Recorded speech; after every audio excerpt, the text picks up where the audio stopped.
स्वयंभू मनु और शतरूपा के 2 पुत्र थे, प्रियव्रत और उत्तानपाद। उत्तानपाद की सुनीति और सुरुचि नामक 2 पत्नियां थीं। राजा उत्तानपाद को सुनीति से ध्रुव और सुरुचि से उत्तम नामक 2 पुत्र उत्पन्न हुए। यद्यपि सुनीति बड़ी रानी थी, परंतु उत्तानपाद का प्रेम सुरुचि के प्रति अधिक था। एक बार सुनीति का पुत्र ध्रुव अपने पिता की गोद में बैठा खेल रहा था। इतने में सुरुचि वहां आ पहुंची। ध्रुव को उत्तानपाद की गोद में खेलते देख उसका पारा 7वें आसमान पर जा पहुंचा। सौतन के पुत्र को अपने पति की गोद में वो बर्दाश्त न कर सकी।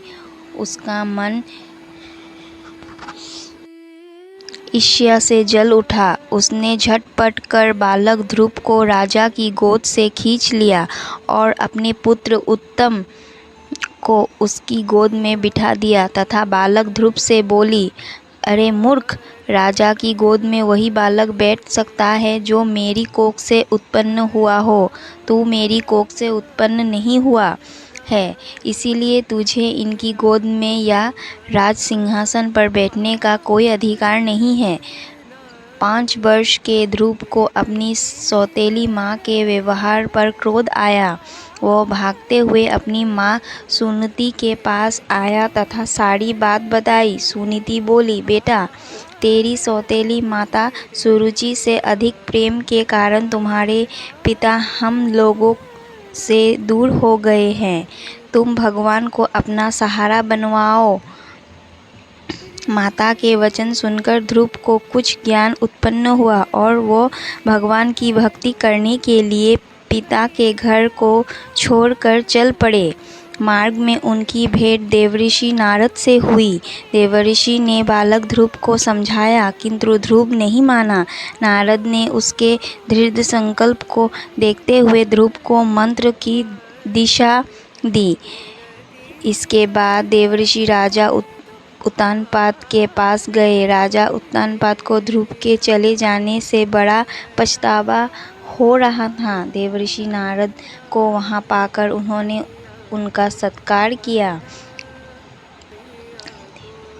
देवलक्ष ने राजा को ठाठस बंधाया कि भगवान उनके रक्षक हैं। भविष्य में वो अपने यश को संपूर्ण पृथ्वी पर फैलाएंगे। उनके प्रभाव से आपकी कीर्ति इस संसार में फैलेगी। नारद जी के इन शब्दों से राजा उत्तानपाद को कुछ तसल्ली हुई। उधर बालक ध्रुव यमुना के तट पर जा पहुँचे तथा महर्षि नारद से मिले। मंत्र से भगवान नारायण की तपस्या आरंभ कर दी। तपस्या करते हुए ध्रुव को अनेक प्रकार की समस्या आई, परंतु वो अपने संकल्प पर अडिग रहे। उनका मनोबल विचलित नहीं हुआ। उनके तप का तेज तीनों लोकों में फैलने लगा।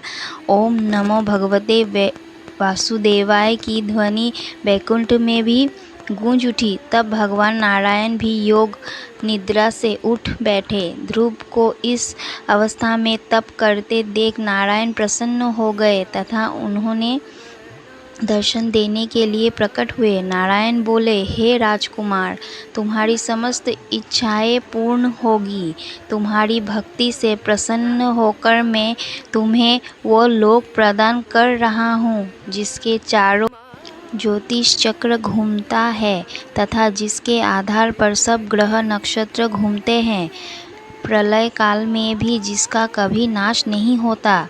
सप्तऋषि भी नक्षत्रों के साथ जिसकी प्रदक्षिणा करते हैं। तुम्हारे नाम पर वो लोक ध्रुव लोक कहलाएगा। इस लोक में 36 सहस्त्र वर्ष तक तुम पृथ्वी पर शासन करोगे। समस्त प्रकार के सर्वोत्तम ऐश्वर्य भोग कर अंत समय में तुम मेरे लोक को प्राप्त करोगे। बालक ध्रुव को ऐसा वरदान देकर नारायण अपने लोक लौट गए। नारायण के वरदान स्वरूप ध्रुव समय पाकर ध्रुव तारा बन गए। अगर आपको मेरा ये कहानी पसंद आया हो तो प्लीज़ इसे लाइक करें और कमेंट करके बताएं कि ये कहानी आपको कैसी लगी, और साथ ही सब्सक्राइब करें और पास में दिए गए बेल आइकन को दबा दें। धन्यवाद।